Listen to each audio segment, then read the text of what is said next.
Contract టీచర్ల ఆకలి కేకలు వేస్తున్నారు. పని చేయించుకుంటూ వేతనాలు ఇవ్వట్లేదని సర్కారుపై కాంట్రాక్ట్ టీచర్లు ఆగ్రహం వ్యక్తం చేస్తున్నారు. రీ ఎంగేజ్మెంట్ ఆర్డర్ ఇవ్వడంలో విద్యాశాఖ నిర్లక్ష్యం వహిస్తుందని మండిపడుతున్నారు. 4 నెలలుగా వేతనాలు అందక నరక యాతన అనుభవిస్తున్నామని వాపోతున్నారు కాంట్రాక్ట్ టీచర్లు. ఒకరోజు జీతం ఆలస్యమైతేనే కంగారు పడే రోజులివి.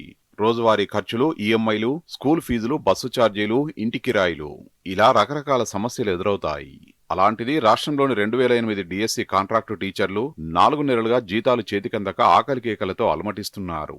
బతుకమ్మ అయిపోయింది, దసరా పండుగ పోయింది. ఇక దీపావళికైనా చేతికందుతాయా లేదా అనే ప్రశ్నలు పీడిస్తున్నాయి. విద్యాశాఖలో పనిచేస్తున్న 1225 మంది కాంట్రాక్టు టీచర్లు వేతనం అందక అవస్థలు పడుతున్న రీ ఎంగేజ్మెంట్ ఆర్డర్ ఇవ్వడంలో విద్యాశాఖ అధికారుల నిర్లక్ష్యం ఫలితంగా ఉపాధ్యాయులు 4 నెలలుగా పస్తులు ఉండాల్సి వస్తున్నది. కొన్ని జిల్లాల్లో అయితే 8 నెలలుగా ₹1 కూడా వేతనం అందని ఉపాధ్యాయులు కూడా ఉన్నారు.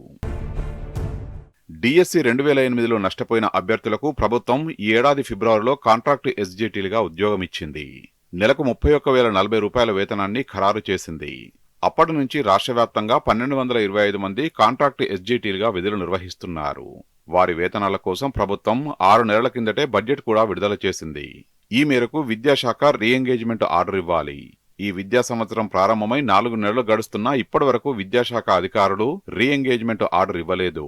దీంతో జూన్ 12 నుంచి పాఠాలు చెబుతున్నా ₹1 కూడా జీతం అందలేదని కాంట్రాక్టు ఎస్జిటి ఉపాధ్యాయులు ఆందోళన వ్యక్తం చేస్తున్నారు.